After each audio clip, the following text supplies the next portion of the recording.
So, Stephen, in the last segment, you were basically providing us with more or less inside information, a long time of experience on the up close and personal with the greed that the pharmaceutical industry and the medical device industry exhibits in marketing products that can harm people. You mentioned there's a vast deficit of regulation in terms of price controls relative to the expenditures of these companies on developing products, and the fact that they get most of their development from the government via universities, grants that are given to universities.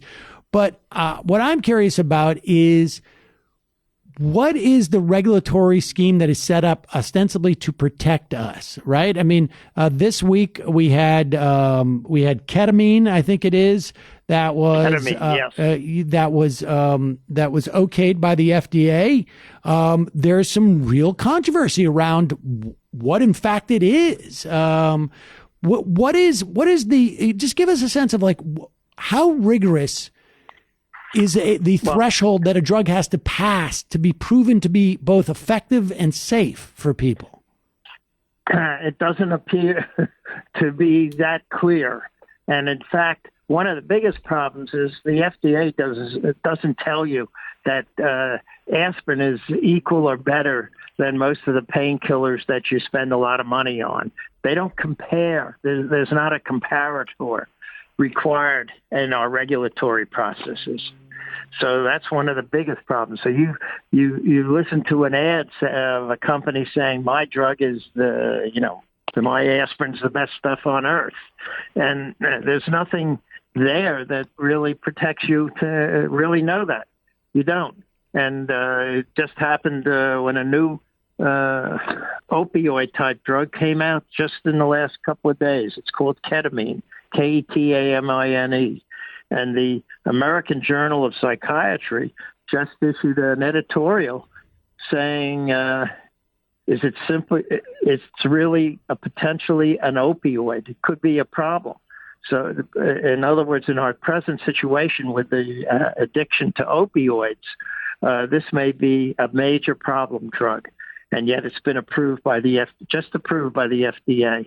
It should not, in my opinion, have been approved. How is that possible? I mean, I don't understand how there could be an organization that doesn't seemingly have any vested interest in keeping something like this off the market, right? Why would they? And yet they're saying this is extremely potentially dangerous, and yet the FDA approves it. So my question to you is, how does that happen? Is that a design flaw or an execution flaw on the part of the FDA? And does that indemnify the company from any harm that it does in the drug that the harm that the drug may cause? Well, in a way, it does protect the company because they're going to say that the FDA approved the drug. If it wasn't safe and effective, they wouldn't have approved it. And even though a reputable journal comes out, the American Journal of Psychiatry comes out with a lengthy article, ketamine is a potential problem and should not have been approved, in my opinion, particularly with the opioid epidemic that we have going on in the country right now. And yet it gets approved, and you got to wonder why. And that the reason why has to do with the main problem is the standards the FDA uses for approval, the going back and forth of people working for the FDA who go to work for the companies and leave the FDA, and their buddies at the different companies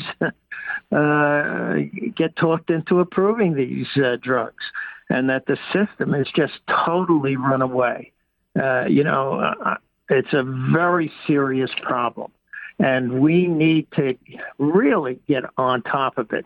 Yes, juries. You see juries all over the United States, whether it's a hip implant where they give a huge verdict.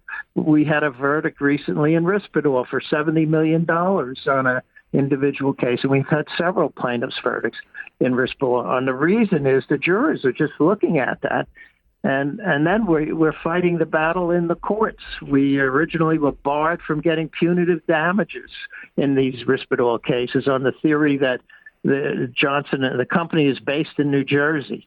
And New Jersey state legislature passed a law you can't sue one of their companies based in New Jersey, a Jersey company, for punitive damages.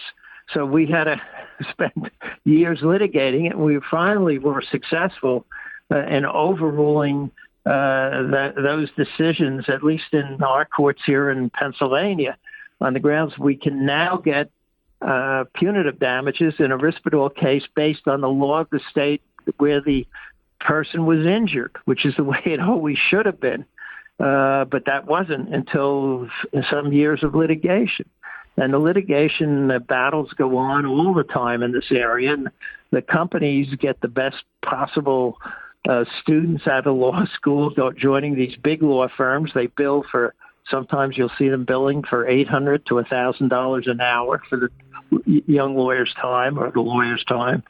And these battles just go on and on. And it's a very, very difficult task to get compensation for these cases. All right, so let me ask you this, and we just have about 2 minutes left here. This week, the head of the FDA, Gottlieb, left. It was a somewhat abrupt leaving, it appears. Anyways, what are the implications of this? With 2 minutes left. Yeah, the implications are, I'd like to know why. There's rumors abounding about the new kinds of cigarettes that are being approved, the vapor, what do they call them? Yeah, he was trying to do the job of controlling them, and this is strictly rumor that the drug industry was not a happy camper about it, and got him out of there. Normally, they don't have. Usually, the FDA director protects the drug industry. In the story I've heard as a rumor strictly is that he was trying to do something about it. And lo and behold, he says he left for family reasons. But we need to get to the bottom of why he left. And that's going to be a congressional investigating committee. Let's find out why Gottlieb resigned.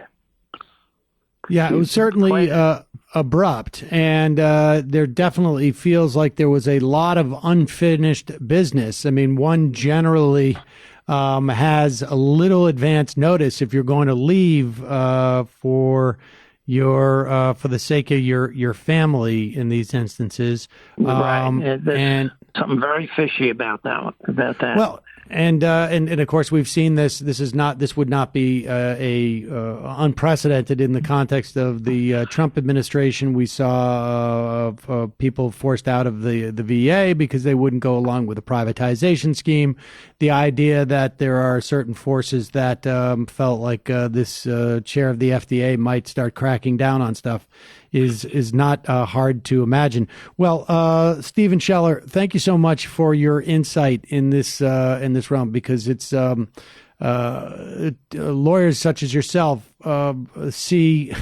read through a bunch of stuff in Discovery, I know, that is rather disturbing. And I think if the general public had access to this stuff, it would frankly freak them out. So thanks so much for your time today. I really appreciate it.